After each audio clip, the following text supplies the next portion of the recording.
এটা কিছু basic idea আমি দেওয়ার চেষ্টা করব, জিনিসটা আসলে কি, কিভাবে কাজ করে, আমরা কিভাবে প্ল্যান করছি সেটাই শেয়ার করব।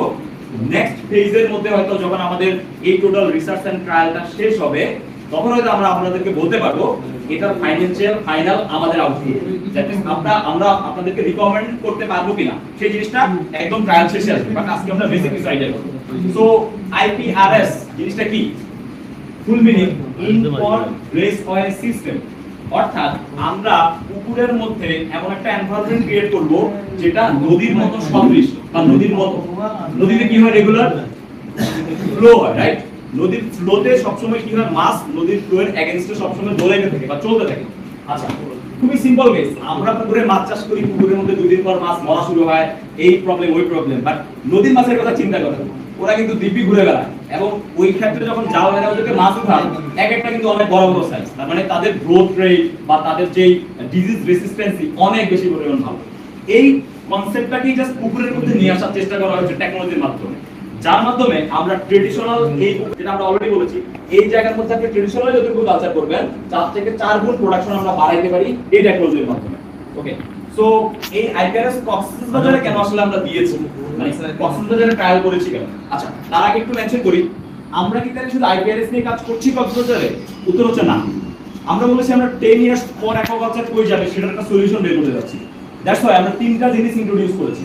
এক, এটা হচ্ছে in pond raceway system in Cox's Bazar. কক্সবাজারে আমরা ট্রায়াল করব ইনপন্ড রেসওয়ে আইপিআরএস।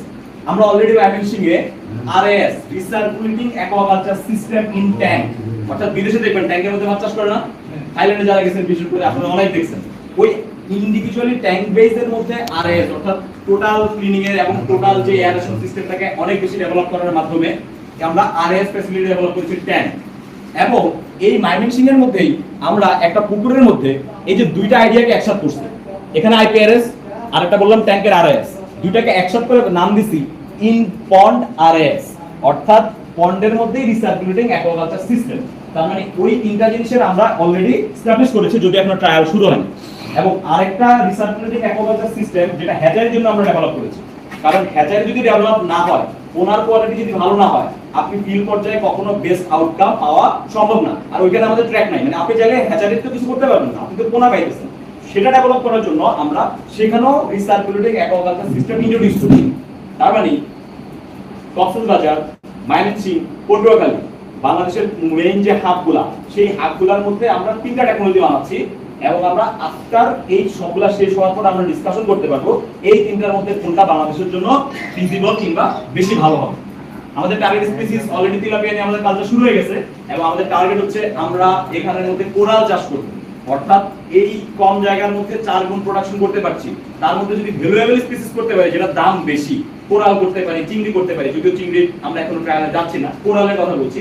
বাংলাদেশে কিন্তু কোরাল কোথায় পাওয়া যায়? স্বাভাবিক সল্ট ওয়াটারে পাওয়া যায়, বাট এখন কিন্তু ফ্রেশ ওয়াটারে কোরাল চাষ শুরু হয়েছে। কে কে জানেন? হ্যাঁ, হ্যাচারিও হয়েছে একটা কক্সবাজারে, রাইট? গ্রিন হ্যাচারি, অনেকে হয়তো নাম জানতে পারেন। সো হ্যাচারির মধ্যে যে কোরালটা আসছে, সেই কোরালটাকে আমরা ফ্রেশ ওয়াটার, এখানে কিন্তু সল্ট ওয়াটার না, এটা কিন্তু সাদা পানি, মিষ্টি পানি, মিষ্টি পানির মধ্যে কোরালটা কিভাবে করা যায় সেটা নিয়ে আমাদের ট্রায়াল শুরু হবে নেক্সট ফেজে। সো আমরা এক্সপেক্ট করছি যদি বাংলাদেশের মধ্যে আইপিআরএস টেকনোলজিটা কাজ করে, ইকোনমিক ভায়াবল করার জন্য যদি আমরা এই বারামুন্ডি বা কোরালকে ইন্ট্রোডিউস করাতে পারি, তাইলে এটা আমাদের জন্য একটা বেস্ট আউটকাম হতে পারে। সো আমাদের এই প্রজেক্টের বেনিফিট আমরা দেখছি, আমরা প্ল্যান করছি যদি আমরা যে আউটপুটগুলো পাবো 200 জন ফার্মার বা এন্টারপ্রেনার যারা করতে চায় তাদের সাথে শেয়ার করব, যার অংশ হিসেবে আপনারা আজকে আছেন, আপনাদের সাথে শেয়ার করছি। আমাদের প্ল্যান, আমরা 36টা গবেষণা করব, এক একটা গবেষণার জন্য 3 থেকে 6 মাস সময় লাগে। যেমন গবেষণাটা কি, তেলাপিয়া নিয়ে করছি, তাহলে তেলাপিয়ার ইকোনমিক বেনিফিট হচ্ছে কিনা, তেলাপিয়ার গ্রোথ রেট কেমন আসতেছে, তেলাপিয়ার এডিজি কেমন আসতেছে, তেলাপিয়ার সার্ভাইভিলিটি রেট কেমন আসতেছে, তেলাপিয়ার ফিডিং এর মধ্যে কোনো চেঞ্জ করতে হচ্ছে কিনা, তেলাপিয়ার মধ্যে ইন্ডিভিজুয়ালি তার স্টেপটোকক্কাস বা কোনো ডিজিজের কোনো প্রবলেম দেখা দিচ্ছে কিনা। এই তেলাপিয়া কালচার শেষে ট্রেডিশনাল কালচারের সাথে আমরা যে 4 থেকে 5 গুণ বলতেছি সেটা অ্যাকচুয়ালি হচ্ছে কি, অর্থাৎ অনেকগুলো রিসার্চ একটা ট্রায়ালের মধ্যে আসে। আবার তেলাপিয়া এখন দিলাম হচ্ছে ধরেন 40,000 পার সেলে, পরের বার দিয়ে দেখলাম 30,000 দিয়ে কি সেম আউটপুট পাওয়া যায় কিনা, দেখি দেখা যাচ্ছে আমার বেনিফিট সেম কিন্তু আমি কম কালচার করব হচ্ছে। তার মানে টোটালি এরকম করে আমরা 36টা গবেষণা করব বিভিন্ন বিষয়, এই তেলাপিয়ার নার্সিং থেকে শুরু করে এই তেলাপিয়ার স্টকিং, এই তেলাপিয়ার ফিডিং এবং তার ফাইনাল হারভেস্টিং পর্যন্ত যত ধরনের গবেষণা আছে আমরা শেষ করব। তারপর সেটা আমরা হচ্ছে আমাদের খামারিদের সাথে শেয়ার করে টেকনোলজিকে আমরা এক্সটেন্ড করব। ওকে, প্রজেক্ট রিলেটেড আলাপ শেষ। এবার আমরা একটু আইপিএস এ ঢুকে যাই, জিনিসটা দেখতে কেমন, কিভাবে কাজ করে। ডান পাশে আপনার রিয়েল সিনারিও, বাম পাশে ছবিতে সিনারিও। দেখেন এই তিনটা হচ্ছে আমাদের সেল। এই সেলকে আমরা বলতেছি প্রোডাকশন জোন। অর্থাৎ এই পুকুরটা আমাদের বাম পাশে যে পুকুরটা প্রায় 300%, মানে 3 একরের একটা পুকুর, এবং এই 3 একরের পুকুরের এই তিনটা সেল বাদে আর কোথাও মাছ নাই। দ্যাট মিন্স এই পুকুরের মাছ শুধু এই তিনটা সেলের ভিতরে, রাইট? তার মানে আমরা আসলে কালচার করছি অলরেডি প্রায় 6% জায়গার মধ্যে। আর সেল যদি 2% করে হয়, তিনটা সেল 6%। তার মানে 300%-এর পুকুরে মাত্র 6%-এ কালচার হচ্ছে, যেটাকে বলতেছি আমি প্রোডাকশন জোন। ওকে, প্রোডাকশন জোনের পরে আমাদের যে কনসেপ্টটা আছে, এই পাশ থেকে দেখবেন যারা হয়তো একবার গিয়েছেন বা একটু পরে আমরা যাব দেখতে, আমাদের এই প্রোডাকশন জোনের মুখেই কিছু ডিফিউজার সেট করা আছে, যাদের কাজ হচ্ছে প্রচুর বাবল ক্রিয়েট করা আর এয়ারেশন ক্রিয়েট করা। দ্যাট মিন্স ফ্লোটাকে ডাইভার্ট করা, মানে ফ্লোটাকে বাড়ায় দেওয়া, পানির যে ফ্লোটা। তাহলে এই পানির ফ্লোটা ক্রিয়েট করছে প্রোডাকশন জোনের এই মুখের তিনটা জায়গা থেকে, যাদেরকে স্পেসিফিক আমরা বলি white water unit. White water মানে হচ্ছে ওই জায়গার মধ্যে প্রচুর অক্সিজেন থাকে, কারণ যে জায়গার মধ্যে হচ্ছে ফ্লোটা ক্রিয়েট করতেছে এবং বাবল অনেক ক্রিয়েট হইতেছে ডিফিউজারের মাধ্যমে, সেই জায়গার মধ্যে আমাদের স্পেসিফিক ক্ষেত্রে অনেক পরিমাণ অক্সিজেন থাকে। আচ্ছা, এই যে ফ্লোটা ক্রিয়েট করতেছি আমরা এই তিনটা জায়গায়, শুধু কিন্তু এই তিনটা জায়গায় আমরা ফ্লো দিচ্ছি না, পুরো পুকুরের মধ্যে আপনারা দেখছেন কয়টা সেটআপ আছে, একটা, দুইটা, তিনটা, চারটা, মানে পুরো পুকুরের বাইরে চারটা সেটআপ আছে। এই বাইরের চারটা সেটআপ তো আমরা হোয়াইট ওয়াটারই বলতেছি, বাট এর মূল কাজ হচ্ছে তার সাইকেলটা চালানো। চিন্তা করুন, এখান থেকে শুরু হলো, তাহলে সাইকেলটা যাচ্ছে, সামনেটাতে গেল, সে আবার পুশ করছে সামনে, সে আবার পুশ করছে সামনে। তাহলে এই যে জিনিসটা কি তৈরি করতেছে, একটা ফ্লো তৈরি করতেছে, স্রোত তৈরি করতেছে। এই স্রোতটা যে প্রথম গিয়ে ঢুকতেছে কোথায়, এভাবে গেল, স্রোতটা গিয়ে প্রথমে ঢুকছে হচ্ছে প্রোডাকশন জোনের মুখে। যখন এই প্রোডাকশন জোনের মুখে যাচ্ছে, প্রত্যেক সেলের মুখে একটা, দুইটা, তিনটা করে লাগানো আছে। ওই তিনটার কাজ হচ্ছে টোটাল নদীর মতো ফ্লো দেওয়া। তার মানে পুরো পুকুরে কিন্তু নদীর ফ্লো হইতেছে না, পুরো পুকুরে জাস্ট এটাকে একটু জেনারেট করতেছে। এই জায়গার মধ্যে আসল নদীর ফিলটা তাকে দিতেছে, কারণ এখানে আমার মাছ আছে। ওকে, সো এই হোয়াইট ওয়াটার ইউনিটের পরে যখন মাছটা ঢুকে এইখানের মধ্যে ফ্লোটা ক্রিয়েট হচ্ছে, তাহলে মাছ কোথায় আছে, প্রোডাকশন জোনে। মাছগুলো সবসময় কি করবে, বসে থাকবে? অবশ্যই স্রোতের মধ্যে তারা বসে থাকে না, সবসময় কি থাকে, অ্যাক্টিভ থাকে, স্রোতের এগেইনস্টে। এই কনসেপ্টের মধ্যে আমরা টোটাল তার ফিডিং বা সবগুলো জিনিস আমরা কোথায় দিচ্ছি, প্রোডাকশন জোনে দিচ্ছি। তাহলে প্রোডাকশন জোনে দেওয়ার ফলে এই প্রোডাকশন জোনের ফিড অলরেডি সে বেশিরভাগই খেয়ে ফেলতেছে। বাট আমাদের পুকুরের সবচেয়ে বড় সমস্যা, আপনাদের চাষের সবচেয়ে বড় সমস্যা যেটা আপনারা ফেস করেন, সেটা আমি বলে দিতে পারি, আপনারা অবশ্যই আমাকে অ্যাসিস্ট করবেন সেক্ষেত্রে। সেটা হচ্ছে আমরা যে ফিড দিচ্ছি, সেই ফিডের কিছু না কিছু অংশ ওয়েস্টেজ হিসাবে থেকে যাচ্ছে, এক। এবং দ্বিতীয়ত, আমরা যে মাছ চাষ করতেছি, সেই মাছ যেখানে খাইতেছে সেখানের মধ্যেই তার ওয়েস্টেজ, মানে তার বাথরুমও করতেছে। তার যে ওয়েস্টেজটা, সেই ওয়েস্টেজটাকে আমি ঠিকমতো রাখতে পারতেছি কিনা বা এটাকে পচাতে পারতেছি কিনা। এবং সেকেন্ড, এই ওয়েস্টেজের পাশাপাশি তার স্পেসিফিক ক্ষেত্রে যে গ্রোথটাকে ঠিক রাখার জন্য, পানির কোয়ালিটিকে ভালো রাখার জন্য ওভার ফিডিংটাকে আমরা তখন কন্ট্রোল করতে চাই। তার মানে এই জায়গা থেকে আমরা যে কাজটা করছি, এখানে যে এক্সট্রা ফিডটা আসতেছে এখানের মধ্যে থাকতেছে বা পৌঁছতেছে, আবার তার যে মাছের যে ওয়েস্টেজটা আসতেছে, সেই ওয়েস্টেজটা কিন্তু বাইরে যাচ্ছে না, টোটালি কোথায় পড়তেছে, প্রোডাকশন জোনে পড়তেছে। প্রোডাকশন জোনে পড়ার পর এখানে তো ফ্লো আছে, পানির ফ্লো আছে, তাহলে পানির ফ্লোতে প্রোডাকশন জোন থেকে এই ময়লাগুলা আস্তে সামনে আসে। সামনে আসার ফলে এইখানে একটা জোন দেখতেছেন, এই জোনটাকে আমরা বলতেছি ওয়েস্ট ওয়াটার জোন। অর্থাৎ যত আবর্জনা আছে পুকুরে, মাছ থেকে ক্রিয়েট হয়েছে, সবগুলো আমরা এখানে ট্রিটমেন্ট করব, মানে পরিষ্কার করব। কিভাবে পরিষ্কার করছি, তাহলে এখান থেকে যে সে যেই জায়গাগুলো ছাড়ছে বা যেই বর্জ্যগুলো আমরা পাচ্ছি, সেই বর্জ্যগুলো পানির স্রোতের মাধ্যমে এখানে একটু জায়গাটা নিচা, অর্থাৎ এইভাবে যাচ্ছে ফুট করে একটু ডাউন হয়ে গেছে। এই ডাউনের জায়গাতে সবগুলো ওয়েস্টেজ এখানে জমা হয় 4 নম্বরের মধ্যে। তাহলে ওয়েস্টেজটা জমা হইলে এইখানের মধ্যে মিডল পয়েন্টের মধ্যে আমাদের পাম্প লাগানো আছে, ওই পাম্প দিয়ে তখন আমরা ওয়েস্টেজটা বাইরে আউট করে দিই। তার মানে আমি এখান থেকে যে খাওয়া দিচ্ছি, সে ফিডিং করার পর এখানে যে ওয়েস্টেজ হচ্ছে, ওয়েস্টেজটা একটু ফ্লোয়ের মাধ্যমে সামনে আসছে, সামনে আসার সাথে সাথে আমি কি করতেছি, আউট করে দিচ্ছি। তাহলে এই পানিটা যখন সামনে যাচ্ছে, তখন কিন্তু ওই পানির সাথে ওয়েস্টেজটা থাকে না, আমি বলতেছি না একবারেই থাকে না, যেটা থাকে সেটা খুবই মিনিমাম। কিন্তু মিনিমাম হইলেও সেটা কেন অ্যাকসেপ্টেবল হয়, কারণ আপনার বাইরে তো মাছ নাই। মানে বাইরের পুকুরের মধ্যে যদি কিছু ময়লা আসেও, সেটা পুকুরের ইকোসিস্টেমই পারে সেটাকে সলিউশন করতে বা সেটাকে পচায় ফেলতে, যেটা আমরা আমাদের বায়োলজিক্যাল প্রসেসের মধ্যে বলি।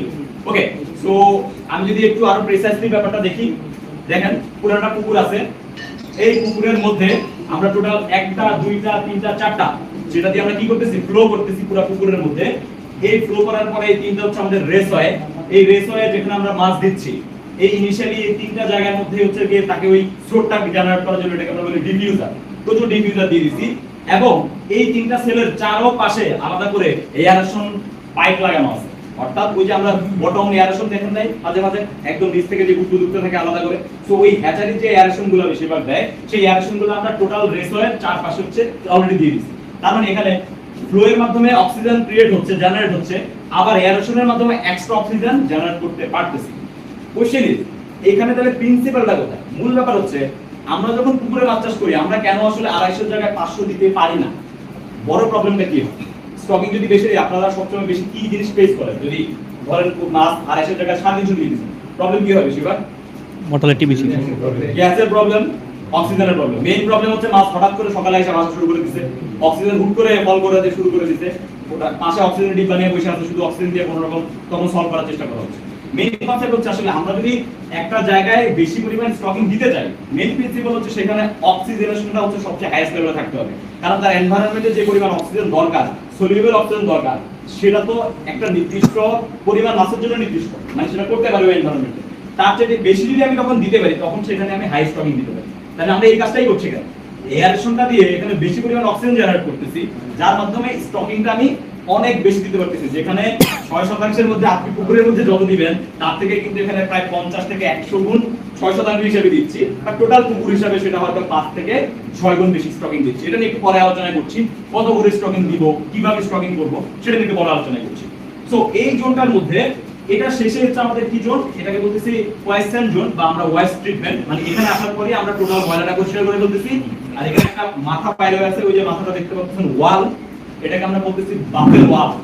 এটার কাজ হচ্ছে মূলত ওই যে ফ্লোটা করতেছি না, ফ্লোটা এটাতে ইনিশিয়েট করে ভালো করে। পুরো জায়গাটা হইলে তো এই ফ্লোটা ভালো করে হবে না, তার মানে জায়গাটা খোলা রাখলাম অল্প আর বাকিটা ওয়াল দিয়ে দিলাম, তখন এই ফ্লোটা ভালো করে হইতে পারে। সো বাফেল ওয়ালের এটা ছাড়াও আমাদের আরো ছোট ছোট কিছু বাফেল ওয়াল চারপাশে হচ্ছে কানেক্টেড অবস্থায় আছে। সো এটা হচ্ছে মেইনলি আর জিনিসটা দেখতে কেমন সেই জিনিসটা নিয়ে আইডিয়া দিলাম। এবার একটু বাফেল ওয়াল দেখি, তাহলে বিভিন্ন দেশে বিভিন্ন ভাবে বাফেল ওয়াল তৈরি করা হয়। আমরা অলরেডি ক্রিয়েট করছি আমাদের কংক্রিট দিয়ে, কেউ কেউ মাটির দিয়ে হচ্ছে যে ডিরেক্ট করেও অনেক ভাবে হচ্ছে বাফেল ওয়াল ক্রিয়েট করে, চারপাশে হচ্ছে লাইনার সেট করে। এটা বাফেল ওয়ালের ডিফারেন্ট প্রসেস। যে ওয়েস্ট ওয়াটার ট্রিটমেন্টের কথা বলেছি, যেখানে আমাদের সব আবর্জনা আসে এবং সেখান থেকে আমরা সব আবর্জনা বের করে দিই, এটা হচ্ছে সেই West water zone.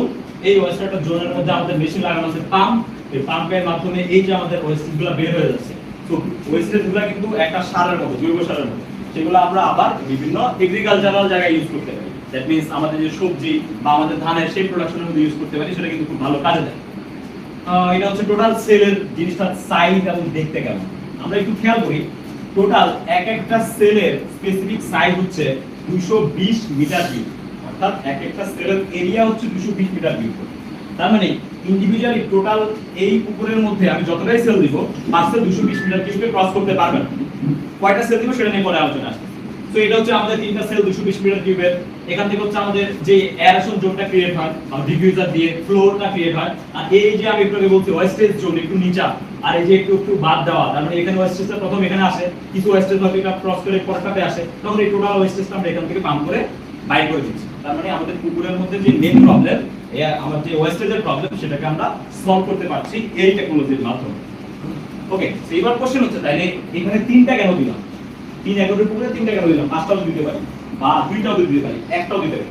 So IPRS এর মেইন প্রিন্সিপাল হচ্ছে অলরেডি গবেষণার মাধ্যমে এটা হচ্ছে প্রুভেন যে আমরা আগে দেখবো যে একটা পুকুরের মধ্যে কত আয়তন পানি আছে, ওই কত আয়তন পানির হিসাব করে তার ইন্ডিভিজুয়াল 2.5% ভলিউম আমরা শুধুমাত্র সেল ক্রিয়েট করতে পারি।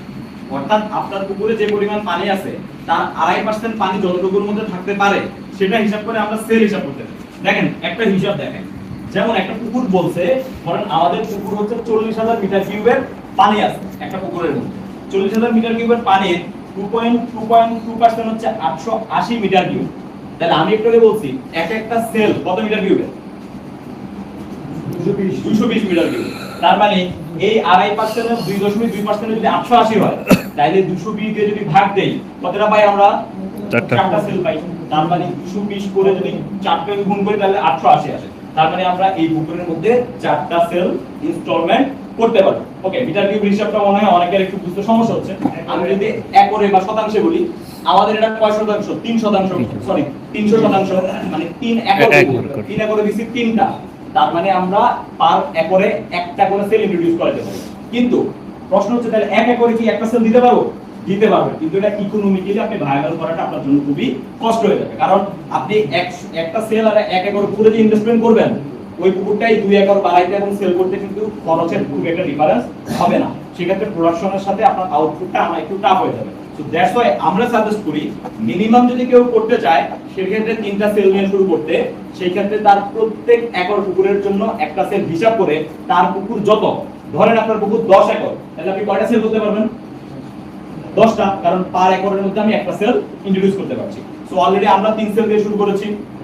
বাংলাদেশে যদি আইপিআরএস এর হিস্ট্রি বলি, প্যারাগন গ্রুপ আপনারা অনেকেই চিনেন, প্যারাগনের ফিড ইউজ করেন, right? So Paragon group introduce করেছে 7 সেলের, তারপরে 7 থেকে 8 একর পুকুরের মধ্যে 7 সেলের তারা আইপিআরএস ইন্ট্রোডিউস করেছে।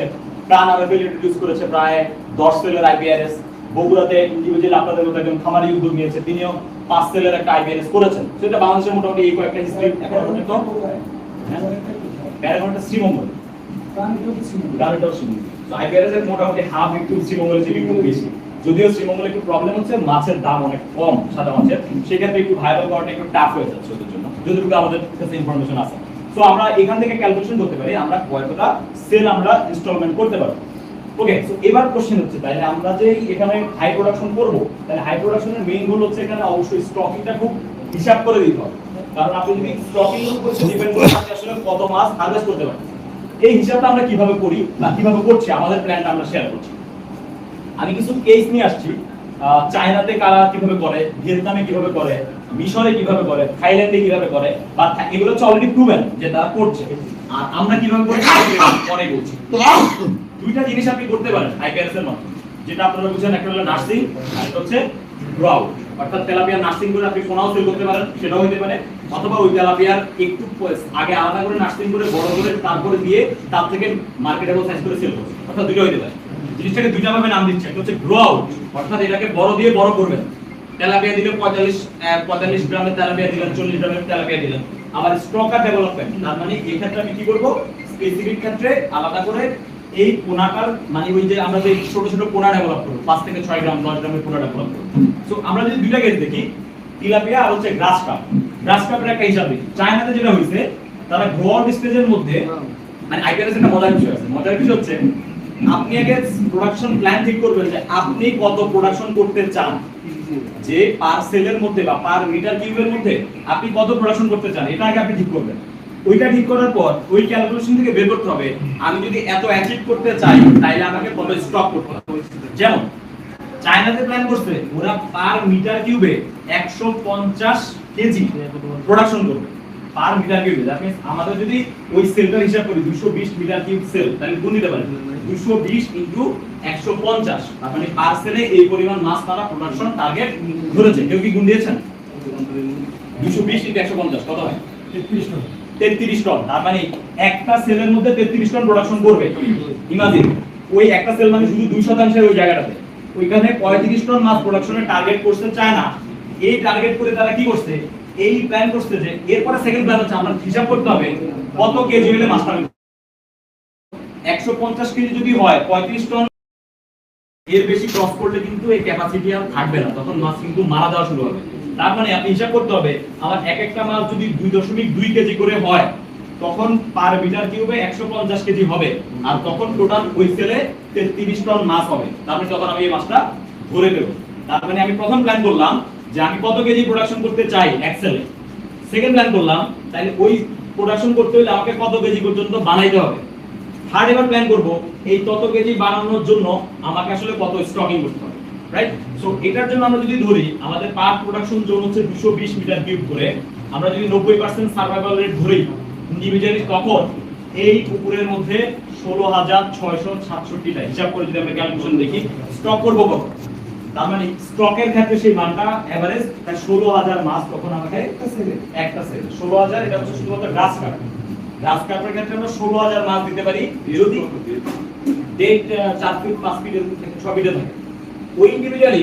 তার মানে আমি গ্রাস কাপ করব 2 কেজির গ্রাস কাপ বানাবো, 35 টন প্রোডাকশন করতে চাই, তখন ওই ক্যালকুলেশনটাকে আমরা মোটামুটি 16,000 পিস স্টক করতে হবে। এটা একটা আমাদের টার্গেটেড হিসাব। সেকেন্ড, এই জিনিসটাই ভিয়েতনামে করছে। বাট ভিয়েতনাম ওই চায়নার মতো এত সাহসী না, মানে চায়না থেকে এত, চায়না তো অনেক বেশি অ্যাডভান্স, অ্যাগ্রিকালচার এখানে কিন্তু সব ক্ষেত্রে তারা প্রোডাকশন টার্গেট প্ল্যান করছে 100 করে, অর্থাৎ 100 কেজি পার মিটার কিউব। তার মানে এভারেজ ওখানে কত ছিল ভাই? 35 ছিল, 33, এভারেজ 22 বা 23 টন প্রোডাকশন প্ল্যান করছে হচ্ছে ভিয়েতনাম। সো 22 টন প্রোডাকশন করার ক্ষেত্রে তারা কিন্তু করবে হচ্ছে কি, পোনা বানাবে, দ্যাট মিন্স 300 গ্রামের পোনা বানাবে, একদম জুভেনাইল ছেড়ে 300 গ্রামের পোনা বানাবে। তাহলে জুভেনাইল ছেড়ে যদি 300 গ্রামের পোনা বানাইতে হয়, তাহলে আমার আছে 220 মিটার কিউব, তাহলে 220 মিটার কিউবে 90% সার্ভাইভাল রেটে তখন আমাকে পোনা স্টক করতে হবে 80,000, অর্থাৎ আমি 300 গ্রামের পোনা বানানোর জন্য তখন পার সেলে 80,000 মাছ স্টক করতে পারি ওদের হিসাবে। আচ্ছা, এবার আসি তেলাপিয়া, যেটা আমরা করছি। থাইল্যান্ডের তেলাপিয়াতে প্ল্যান করছে 75 আলাদা করে স্পেসিফিক 15 থেকে 16 টনের মতো প্রোডাকশন করবে, অর্থাৎ পার সেলে 16 টন তেলাপিয়া প্রোডাকশন করবে। সেরকম একটা প্ল্যান যদি করে, ইন্ডিভিজুয়ালি সে করবে হচ্ছে 60 গ্রামের তেলাপিয়া করবে, তার মানে একদম জুভেনাইল ছাড়বে, একদম ফ্রাই ছাড়বে, ছেড়ে 60 গ্রাম ডেভেলপ করবে। 220 মিটার কিউব হিসেবে আমাদের এইখানে প্রায় 3 লাখ তেলাপিয়ার পোনা তখন স্টক করতে হয়ে যাচ্ছে। আর সেম জিনিসটা যদি তেলাপিয়াকে 500 গ্রাম পর্যন্ত বড় করতে চায়, তাহলে 500 গ্রাম তেলাপিয়া পর্যন্ত নিতে চাইবো, আমার প্ল্যান হচ্ছে আমি 60 metre KG per metre cube production করব, এভারেজ 12 টনের মতো, 12 বা 13 টনের মতো একটা প্রোডাকশন করতে চাই। তাহলে এই প্রোডাকশনের জন্য তখন আমাদের প্রায় অ্যাপ্রক্সিমেট 30,000 তেলাপিয়া স্টক করতে হবে। ওই 30,000 কিন্তু একদম ছোট প্রায় না, ওই 30,000 হচ্ছে অলরেডি 1 মাস বা 1.5 মাস নার্সিং করে 40 গ্রাম বা 45 গ্রাম বানাইছেন, তারপরে গিয়ে তারপর আমি বানাইছি হচ্ছে 500 গ্রাম পর্যন্ত। সেই ক্ষেত্রে আপনি ওই 40 থেকে 45 গ্রামের 30,000 পোনা স্টক করতে পারেন। মানে এটা হচ্ছে রিয়েল লাইফ কেস, যেটা যারা অলরেডি করতেছে। তাহলে আমরা কি করতেছি? আমরা অলরেডি এই ফলোআপটা করেছি। 30,000 তেলাপিয়া প্রথমবার আমরা ট্রায়াল যখন শুরু করছি, অর্থাৎ আমরা তো এই টেকনোলজির আগে জানতাম না, তো আমাদেরকে টেকনোলজির সাপোর্ট দিচ্ছে নেদারল্যান্ড এম্বাসি। নেদারল্যান্ড এম্বাসি যখন এটা সাপোর্ট দিচ্ছে, তখন আমরা একদম টেস্ট রান হিসেবে দিছি যে আমরা বেশি দিব না, যাতে করে আমরা শিখতে পারি ব্যাপার। তো আমরা ইনিশিয়ালি শুধু 30,000 দিয়েছি, তো এই 30,000 এর মধ্যে এভারেজ আমাদের প্রোডাকশন অলরেডি 8 থেকে 9 টন করে পৌঁছেছে, অর্থাৎ তাদের প্রোডাকশন টার্গেট মোটামুটি 12 থেকে 13 টন হইছে, যেহেতু তার এক্সপেরিয়েন্স। বাট আমরা শুরুতে হিসাবে প্রায় 8 থেকে 9 টন প্রোডাকশন করতে পারছি পার সেলে। তার মানে আমাদের 3টা সেল থেকে কত টন?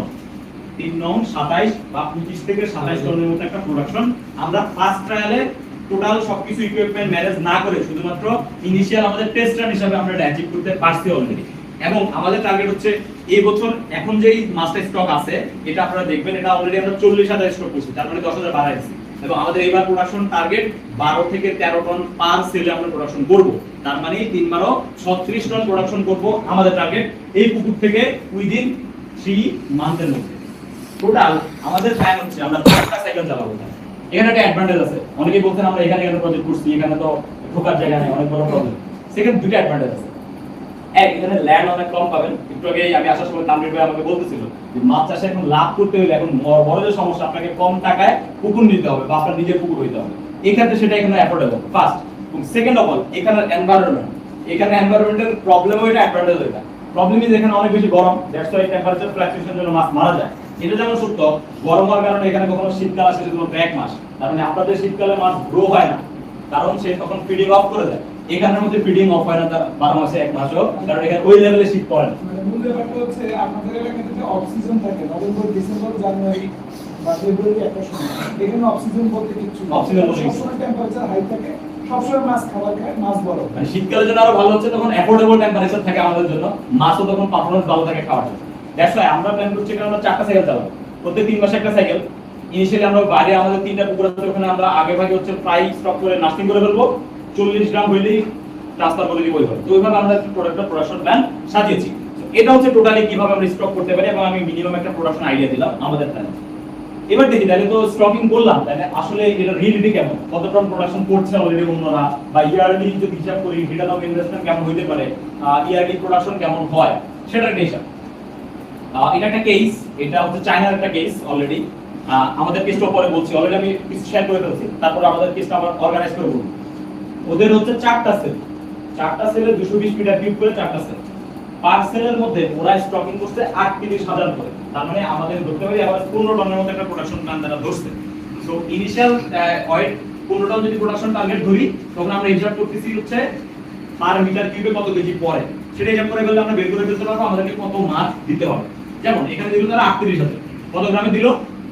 ফার্স্ট সেলে দিল 45, সেকেন্ড সেলে দিল 48, থার্ড সেলে দিল 47, ফোর্থ সেলে দিল 41 গ্রাম। প্রশ্ন হচ্ছে তাহলে এখানে আমরা তাহলে কি করছি, স্টকার ডেভেলপ করতেছি নাকি আমরা গ্রো আউট করতেছি? গ্রো আউট করতেছি, কারণ অলরেডি আমি 40 জনের মাছটা নার্সিং করে আরেকটা পুকুর থেকে নিয়ে এসে তারপর আমি আইপিআরএস এ দিব, যেটা আমরা অলরেডি করতেছি। এবং আমরা আরেকটা ট্রিক করছি, সেটা হচ্ছে তিনটা সেলের মধ্যে যদি 35 টন মাছ ফর এক্সাম্পল, আমাদের যে 3 12 36 টন বলছি, 36 টন মাছ যদি একসাথে হারভেস্টে চলে আসে, প্রবলেম কি হতে পারে? প্রবলেম হচ্ছে আজকে হয়তো বাজারের দাম কম, বা এই মাস হয়তো বাজারের দাম কম, বা 35 টন মাছ বিক্রি করা কিন্তু টাফ, যে কোনো জায়গায় এই ইন্ডিভিজুয়াল বেড়ে যাবে। এক্সট্রা আমরা প্ল্যান করছি তিনটা সেল আমরা ডিফারেন্ট সাইজ স্টক করব, অর্থাৎ একটা সেলে বড়, আরেকটা সেলে মিডিয়াম, আরেকটা সেলে ছোট। তার মানে 3 মাস পর কিন্তু আমার আইপিআরএস কখনোই খালি হচ্ছে না। আমি জাস্ট কি করতেছি, ওই বড়টা যেটা বড়টা তো আগে আসতেছে সেটাকে আগে বিক্রি করে ফেলতেছি ভালোটা, 1 মাস পর আমার আসতেছে মিডিয়ামটা, আরেকবার 1 মাস পর আসতেছে আমার ছোটটা। তার মানে আমি ওই যে আমার যে আলাদা করে নার্সিং করা আছে, নার্সিং থেকে এনে এনে শুধু আমি হচ্ছে ইন্ট্রোডিউস করাচ্ছি, আর প্রত্যেক সেলের মধ্যে ইয়ার রাউন্ডে আমি প্রোডাকশন করতেছি। তার মানে আমার সেল কিন্তু 12 মাস চলতেছে। এই অ্যাডভান্টেজটা হচ্ছে আপনি 12 মাসের টাকাটা পাবেন, যেটা হচ্ছে আপনার পুকুরের মধ্যে মাছ ঢুকাই দিলে 12 মাস পরে সাদা মাছের টাকাটা ইনভেস্টমেন্ট রিটার্ন আসবে। আপনি 1 বছর বসে রাখতে হয়। এর মধ্যে যদি কোনো ধরনের ন্যাচারাল অকারেন্স হয়, বন্যা হয়, আল্লাহ হাফেজ করে, মুহুরী প্রজেক্টের মানুষদের জন্য এটা একটা বড় ভয়াবহ জায়গা, অলরেডি আপনারা এটা ফেস করেছেন, তখন টোটাল ইনভেস্টমেন্টে চলে যায়। তো এখানে একটা অ্যাডভান্টেজ হচ্ছে ইনভেস্টমেন্টটা যদি 3 মাস পর পর আসে, 3 মাস পর হলো আপনি যেহেতু আমরা যে প্ল্যান বলেছি, আমরা কিন্তু প্রত্যেক মাসে আমরা সেল করতে পারি যদি প্ল্যানটা ভালোভাবে নার্সিং করে অর্গানাইজ করতে পারি। সেই ক্ষেত্রে ইনভেস্টমেন্টটা আসার জায়গাতেও টাইমটা একটু এফোর্ডেবল। ওকে, আসি তাহলে আমি যদি এটা করি, 45 গ্রাম যেই সেলে দিলাম সেইখানের মধ্যে টোটাল দিলাম কত টন? 1699 কেজি, মানে হচ্ছে 1.7 টনের মতো মাছ হইল ইনিশিয়ালি। তাহলে 1600, তারপরে 1800, 1500 ইনিশিয়ালি। এখানে ওরা কালচার করছে 127 দিন, তার মানে ওরা অ্যাপ্রক্সিমেটলি 4 মাসের কালচার করছে। আমি 3 মাস বলছি, এখন এটা 3 মাসও না, এটার কারণ আছে ওরা 4 মাসে এটাকে ফাইনাল ওয়েটে নিয়ে গেছে 500 গ্রাম, বাট আমাদের এখানে 3 মাসের টার্গেট হচ্ছে আমরা 250 গ্রাম নিব, কারণ এখানে 250 গ্রামের মাছের দাম ভালো। যেহেতু রোহিঙ্গারা হচ্ছে বড় মাছের চাইতে ছোট মাছই পছন্দ করে, একটু কম দাম। তো 500 গ্রাম গেলে যে প্রাইস পাই, সেক্ষেত্রে 250 গ্রামের প্রাইসে আমরা 170 থেকে 180 টাকা সেল করতে পারি তেলাপিয়া। এখানকার একটা অ্যাডভান্টেজ, দ্যাটস ওয়াই আমরা 250 গ্রাম পর্যন্তই নেই। সেই জন্য আমাদের কালচার পিরিয়ডটা 3 মাসে হয়, যেটা 500 গ্রাম করতে হয়তো ওদের 4 থেকে 4.5 মাস সময় লাগে। তো ওদের 127 দিন এভারেজ 4.5 বছর ওদের একটা সময় স্ট্রগলিং হয়ে আছে, কাঁচা হইছে। ওদের ডিফারেন্ট সার্ভাইভাল ডিফেক্ট পাইছে 86%, 90%, 74%, 79%। তো এভারেজ 80 থেকে 90% সার্ভাইভাল থাকে, বাট আমাদের এক্সপেরিয়েন্স আমরা অলরেডি মোটামুটি 90% এর মতো সার্ভাইভাল ডিফেক্ট পেয়েছি। ওকে, আমি ইন্ট্রোডিউস করে বলে গেছি, করতে পারি বলে যাই, সরি। আমাদের হচ্ছে আইপিএলএস এর অন স্পট যে টেকনিক্যাল পার্টটা দেখে হচ্ছে মিস্টার শামীম হোসেন, উনি হচ্ছে চিটাগং ইউনিভার্সিটি মেরিন সায়েন্স থেকে গ্রাজুয়েট, ফিশারিতে পড়াশোনা, এবং আমাদের আইপিএলএস এর টোটাল ফিজিক্যাল দেখাশোনাটা উনিই করে। আর আমরা আরো আমাদের টোটাল টিম আছে, আমরা টোটাল 4 জন এই টিমে কাজ করি। আমরা 3 জন আমরা এলওবিসি থাকি। তো আমার পরিচয় দেই নাই, সরি, অনেকের সাথে পরিচয় নাই। আমি নাজমুল, আমি হচ্ছে ফিশটেক এর হেড অফিসে রিসার্চ এন্ড ডেভেলপমেন্ট টিমে কাজ করি। অর্থাৎ যে প্রোডাক্টগুলো আপনারা ফিশটেকে ইউজ করেন, সেই প্রোডাক্টগুলো ডেভেলপমেন্ট নিয়ে বা নতুন প্রোডাক্ট নিয়ে আসেন, সেটা নিয়ে কাজ করি। এবং সাথে পাশাপাশি আমরা যে একটু আগে বলেছি, আমরা নেক্সট 10 বছর পর অ্যাকোয়াকালচারটা নিয়ে কাজ করতে চাই, সেটা নিয়ে আমরা গবেষণা করছি প্রজেক্টগুলোর মাধ্যমে। আর শামীম ভাই ফিজিক্যালি আমাদের টিমের সাথে এখানে কাজ করে ফিজিক্যালি। তো শামীম ভাই আপনাদেরকে একদম র এক্সপেরিয়েন্স শেয়ার করবে একটু পরেই। এই প্রেজেন্টেশনটা শেষ হলে সামনাসামনি নিয়ে কিভাবে উনি ফিডিং গুলো ম্যানেজ করে, বা এখানে কোনো আলাদা কোনো টিপস এন্ড ট্রিক্স আছে কিনা, সেগুলো শামীম ভাই শেয়ার করবে। যদি কোনো কোশ্চেন থাকে, আমি যা শেয়ার করছি যে বেসিক জিনিসটা দেখতে গেলাম, that's it. Okay guys, then final average ওয়েটটা ওরা 500 গ্রাম 400 গ্রামের মধ্যে মোটামুটি পৌঁছানোর পর সেল করছে। দেখেন ফাইনাল ওয়েট পেলে কত দাঁড়াবে? আফটার 127 দিন ফার্স্ট সেলের মধ্যে প্রায় 15 টন মাছ হইছে, সেকেন্ড সেলে প্রায় 18 টন মাছ হইছে, থার্ড সেলে প্রায় 16 টন, ফোর্থ সেলে প্রায় 15 টন মাছ হইছে। তার মানে এভারেজ 16.5 টন মাছ ওরা প্রোডাকশন করতে পারছে। এটা হচ্ছে একটা রিয়েল কেস। 16.5 টন মাছ প্রোডাকশন করতে পারলে ওই ক্ষেত্রে তারা স্পেসিফিক ক্ষেত্রে টোটাল প্রোডাকশন করছে এক সাইকেলে 66 টন। চিন্তা করেন, 66 টন। তার মানে এই পুকুরটার এরিয়া সর্বোচ্চ হচ্ছে 400%, মানে 4 একর। যেহেতু তার 4টা সেল আমাদের হিসাবে, তাহলে 4টা সেল হচ্ছে 4 একর, তাহলে 400% পুকুরে অলরেডি সে এই প্রোডাকশনটা করে। এখন শুনতে অনেক আইডিয়া লাগে, অনেক বেশি প্রোডাকশন, তাহলে তো টাকা অনেক অভাব নেই, ব্যাপারটা এরকমও না। আমরা একটু পরে রিয়েলিটিতে আসতেছি। তো এই ক্ষেত্রে হচ্ছে প্রোডাকশনটা আসলে একটা রিয়েলিটি, মানে 4 থেকে 5 গুণ প্রোডাকশন হয়, দ্যাটস দ্য ট্রু। এটা অলরেডি প্রুভেন। এবং আমরাও ইনিশিয়ালি ফার্স্ট টেস্টার হিসেবে যে রেজাল্ট পাইছি, ইনিশিয়ালি এই জিনিসটা একটু রিয়েলিটি। আপনাকে একটা হাই ইনভেস্টমেন্ট করতে হবে, তার মানে ইনভেস্টমেন্ট প্রায় কত হইতে পারে প্রশ্ন আসতে পারে।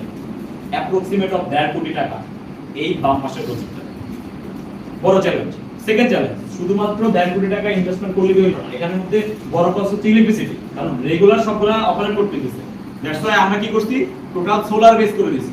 সোলার বেসের মাধ্যমে আমরা ট্রাই করছি যে যদি ইলেকট্রিসিটির মাধ্যমে ভাইরাল করা টাফ হয়ে যাবে, বাট ইনিশিয়াল হাই ইনভেস্টমেন্ট করে যদি সোলারে নেওয়া যায় তাহলে সেক্ষেত্রে যদি কস্ট বেনিফিট মিলে, মানে আপনি চিন্তা করুন 4 বছর পর আপনার সোলারের টাকা, আপনার পুকুরের টাকা, আপনার যত ইনভেস্টমেন্ট ছিল সব ইনভেস্টমেন্টের টাকা, এবং ইনিশিয়াল মাসে কিন্তু আপনার মাসের প্রতি যে ইনভেস্টমেন্ট সেটা মোটামুটি চলে আসবে। তার মানে এই জিনিসটা যদি আসে আফটার 3 or 4 ইয়ার্স, আপনার কিন্তু টোটাল প্রজেক্টের তখন টোটাল আউটপুটটাই প্রফিট লেভেলে ফুল প্রফিটে যাবে। বাট ইনিশিয়ালি প্রথম বছর থেকে ইনভেস্টমেন্ট বাদ দিলে আপনার রিটার্ন অফ ইনভেস্টমেন্টের মধ্যে মোটামুটি মাত্রা আমরা হিসাব করেছি, ফর এক্সাম্পল আপনি যদি 20 লাখ টাকা ইনভেস্ট করেন ইনিশিয়ালি প্রথম একটা সেলের মধ্যে, এক একটা সাইকেলে মোটামুটি পার সেলের মধ্যে আপনি এভারেজ 3 লাখ টাকার কাছাকাছি হাইয়েস্ট ইল্ডে যদি 12-13 টন আমরা যে প্রোডাকশন প্ল্যান করছি এটা করতে পারেন। তার মানে পার সাইকেলে 5 থেকে 6 লাখ টাকা করে আমাদের সাইকেলে আমরা এখন প্ল্যান করছি। আমাদের প্ল্যান হচ্ছে মোটামুটি 6 থেকে 8 লাখ টাকার একটা প্রফিট নিয়ে আসা 3 মাসের মধ্যে। তাহলে 8 লাখ করে নিয়ে আসলে আমাদের প্ল্যান হচ্ছে 4টা সাইকেলের মধ্যে এভারেজ ইয়ার রাউন্ডে 25 থেকে 26 থেকে 27 এরকম একটা টাকা আমরা টোটাল ফুল প্রফিট আমাদের ইনিশিয়াল যে ইনভেস্টমেন্ট গেছে সেটা বাদে। তো ওই হিসাব করলে আমি একটু আপনাদের হিসাবটা বললাম 1.5 কোটি হিসাব, সেখানে ইনক্লুডিং আমার প্রথম স্টকিং এর খরচ আছে, স্টকিং খরচ বাদ দিয়ে টোটাল 1 কোটির আশপাশে হচ্ছে আমার ইনফ্রাস্ট্রাকচার কস্ট, তো সেটা উঠে আসতে আমাদের 3 থেকে 4 দিন বছর সময় লাগবে।